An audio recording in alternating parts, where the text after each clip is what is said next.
Viktor Orbán, le chef du gouvernement hongrois, figure tenace qui continue de défendre l'idée d'une souveraineté nationale authentique au milieu d'une Europe souvent prête au compromis, Viktor Orbán, le chef du gouvernement hongrois, figure tenace qui continue de défendre l'idée d'une souveraineté nationale authentique au milieu d'une Europe souvent prête au compromis, vient de lancer un message d'une clarté saisissante à toute la France.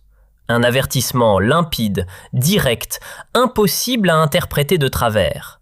Et ce message, qu'on ne s'y trompe pas, ne vise pas Emmanuel Macron ni les cercles du pouvoir qui l'entourent. Non, il s'adresse aux Français eux-mêmes, aux citoyens, aux familles, aux gens ordinaires.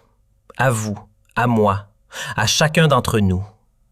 Car selon lui, une menace grave, presque inévitable, avance à grande vitesse et pourrait bouleverser profondément l'avenir si personne ne réagit maintenant. Alors restez attentifs, écoutez chaque phrase avec soin. Ce que vous allez entendre n'est pas simplement une analyse parmi d'autres. C'est une clé essentielle pour comprendre les tensions et les décisions qui façonnent notre époque en ce moment précis. Orbán le dit et le répète depuis des années avec une constance qui force le respect. L'Europe ne tombe pas à cause d'ennemis extérieurs, d'invasions barbares ou d'une crise économique passagère. Non, l'Europe tombe de l'intérieur, quand ces peuples oublient qui ils sont, quand ils perdent le fil de leur histoire, de leurs traditions et de leurs valeurs fondamentales. Et la France, cette nation millénaire, berceau des Lumières et symbole de la grandeur européenne, est le cœur battant de ce continent. Si ce cœur cesse de battre, si la France s'effondre sous le poids de ses propres contradictions, tout le continent est condamné à la mort, à la stagnation et à l'oubli. Et c'est exactement ce qui se passe en ce moment sous nos yeux, dans les rues de Paris, dans les couloirs du pouvoir et dans le cœur des Français qui sentent confusément que quelque chose cloche profondément. Regardez cela et ouvrez grand les yeux. À Paris, une pasteur, oui, une pasteur, comme ils disent pour souligner leur modernité supposée, a osé marier 4 hommes en même temps lors d'une cérémonie qui défie non seulement la loi, mais aussi le bon sens et les fondements même de notre société. Pas en cachette dans une cave obscure, non, bien au contraire, fièrement, publiquement, avec des photos et des vidéos célébrées sur Instagram comme un soi-disant progrès, un triomphe de la diversité et de la tolérance. Elle se présente comme féministe, queer-friendly, antiraciste, et elle remplace la foi authentique, celle qui unit les âmes depuis des siècles, par un activisme politique bruyant et vide de sens spirituel. L'Église officielle n'a même pas voulu enregistrer cet acte aberrant, car c'est légalement impossible, contraire à toutes les normes établies. Mais elle persiste et signe, affirmant haut et fort que c'était un vrai mariage devant Dieu, comme si elle pouvait réécrire les Écritures à sa sauce idéologique. Pour Orbán, ce n'est pas un cas isolé amusant, une anecdote excentrique à balayer d'un revers de main. Non, c'est le signe avant-coureur, le moment pivot où la France commence à profaner le sacré, à piétiner ce qui nous unit depuis des générations. Ce qui était autrefois l'ordre naturel, le lien familial sacré qui structure nos vies et nos sociétés, devient une scène pour des expériences sociales hasardeuses, des expérimentations qui minent les bases même de notre civilisation. Quand les fondations s'effondrent, quand le sol se dérobe sous nos pieds, toute la maison s'écroule inévitablement, emportant avec elle des siècles d'héritage culturel et moral. Et pendant que les églises se vident inexorablement, transformées en musées poussiéreux ou en lieux de débats politiques stériles, et que les pasteurs mutent en activistes déguisés, hurlant des slogans au lieu de prêcher la parole divine, une deuxième menace grandit dans l'ombre. Une menace que Orbán voit venir depuis des années avec une clairvoyance remarquable. La violence politique venue de la gauche radicale. Cette violence ne se contente plus de mots, mais passe aux actes. Orbán a personnellement averti Marine Le Pen, avec une gravité qui ne trompe pas, lors de leur rencontre discrète. Attention, la gauche française n'est pas seulement bruyante et omniprésente dans les médias, elle est prête à détruire physiquement ses adversaires, à les traquer, à les intimider, à les blesser pour imposer son agenda. Et il avait raison, comme toujours. Prenez l'affaire Machtay, cette militante d'extrême gauche qui est maintenant jugée à Budapest pour des actes qui frisent le terrorisme. En 2023, ces militants fanatisés ont attaqué des gens innocents en Hongrie juste parce qu'ils avaient l'air différents. parce qu'ils ne correspondaient pas à leur vision étroite du monde. Pas seulement des manifestants lors d'un rassemblement, non, des citoyens ordinaires en pleine rue. Une chasse ciblée, organisée comme une meute enragée. En Hongrie, on appelle cela du terrorisme pur et simple, et on le traite comme tel avec la fermeté requise. Mais en France, Macheté est minimisé, presque glorifié par les médias mainstream et les politiciens verts, présenté comme une activiste passionnée, comme si c'était juste un peu de protestation juvénile, un excès de zèle inoffensif. Orbán connaît cette phase par cœur.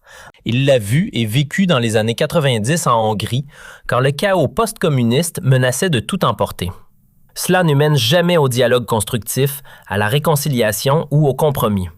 Non, cela mène inexorablement à la peur généralisée, à la division profonde et ultimement à la guerre civile où les rues deviennent des champs de bataille et les voisins des ennemis. Et pendant que les voyous de gauche se baladent librement, protégés par une justice complaisante et une presse partisane, pendant que les églises sont profanées et transformées en arènes idéologiques, le gouvernement parisien nous enfonce plus profondément dans une guerre que personne ne voulait. Une guerre en Ukraine qui draine nos ressources, nos énergies et notre avenir. Les prix explosent partout. L'essence, l'électricité, la nourriture, tout ce qui fait le quotidien des Français ordinaires.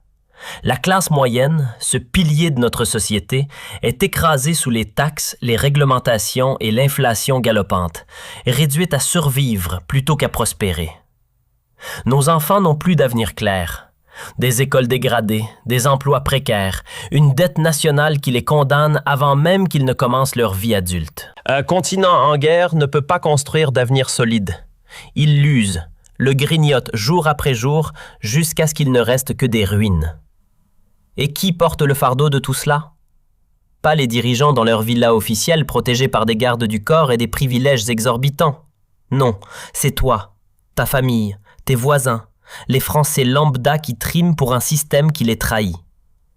Orbán nous appelle à l'action avec une voix forte et résonnante. Un peuple qui perd ses églises perd plus que des bâtiments de pierre. Il perd son ancrage spirituel, son sens du sacré qui donne un but à l'existence. Un peuple qui abandonne ses familles perd plus que des structures sociales. Il perd le tissu même de sa cohésion, le lien intergénérationnel qui transmet les valeurs. Un peuple qui tolère la violence et n'ose plus défendre la paix perd son avenir, condamnant les générations futures à un chaos permanent. La France doit se souvenir de qui elle est. Non comme une simple forme administrative sur une carte, mais comme une âme vivante, une nation fière de son histoire, de Jeanne d'Arc à De Gaulle. Une nation qui refuse de se dissoudre dans un melting pot imposé. Et précisément maintenant, alors que les signes s'accumulent, Paris construit un nouveau mur invisible, mais tout aussi oppressant. Pas en béton armé comme celui de Berlin autrefois, mais en censure omniprésente, en surveillance numérique intrusive et en répression d'État qui étouffe toute voix dissidente. J.D. Vance, ce vice-président américain clairvoyant, l'a dit haut et fort lors d'un discours retentissant aux USA. Le mur de Berlin est de retour, mais cette fois, ce sont les élites au pouvoir qui le construisent brique par brique pour protéger leur domination. Le Rassemblement national, RN, démocratiquement élu avec près de 28% des voix comme deuxième force politique du pays, avec des dizaines de députés à l'Assemblée nationale, est classé comme extrême droite par les services de renseignement et traqué comme une menace existentielle. Surveillance téléphonique généralisée, infiltration dans les réunions, espions au siège du parti. Ce sont des méthodes dignes de la Stasi, cette police secrète est-allemande qui terrorisait les citoyens au nom de l'idéologie. Le Quai d'Orsay, notre ministère des Affaires étrangères, se vante publiquement face aux représentants américains. Cette fois, on arrête l'extrémisme à temps, comme si l'histoire n'avait rien appris. Ironie historique pure, tragique et révoltante. Orbán a averti Marine Le Pen exactement de cela lors de leurs échanges confidentiels.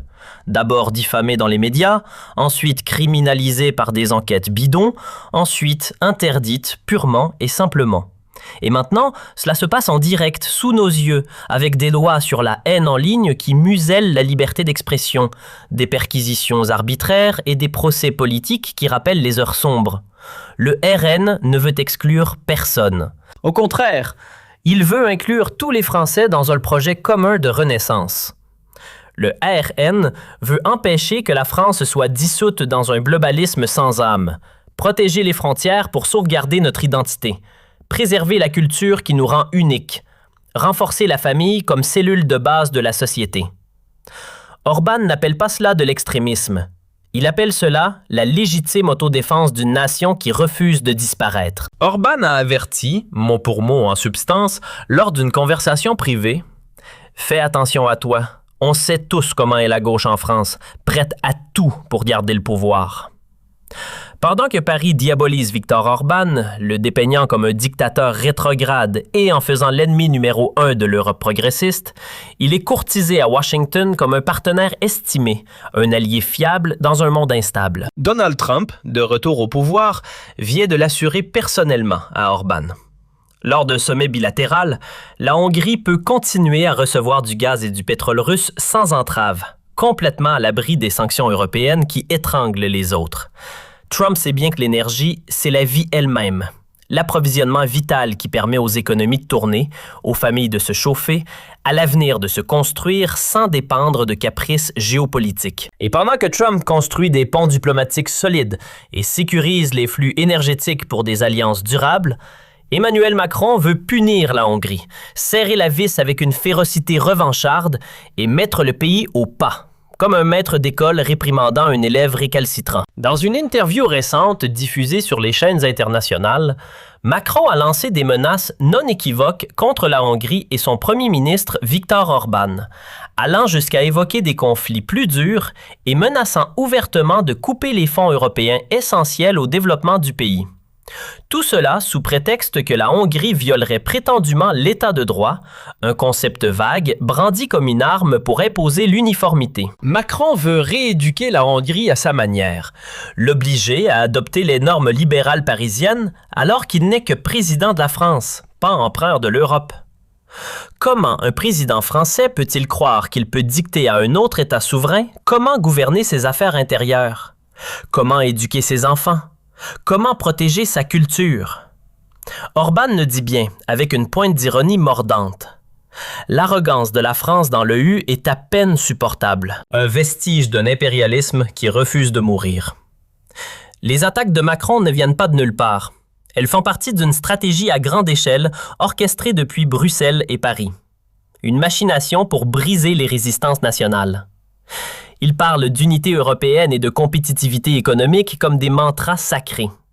Mais en vérité, il s'agit de forcer des pays comme la Hongrie et la Slovaquie, qui osent résister à l'uniformité bruxelloise, à plier le genou, à renoncer à leur indépendance au nom d'un fédéralisme rampant.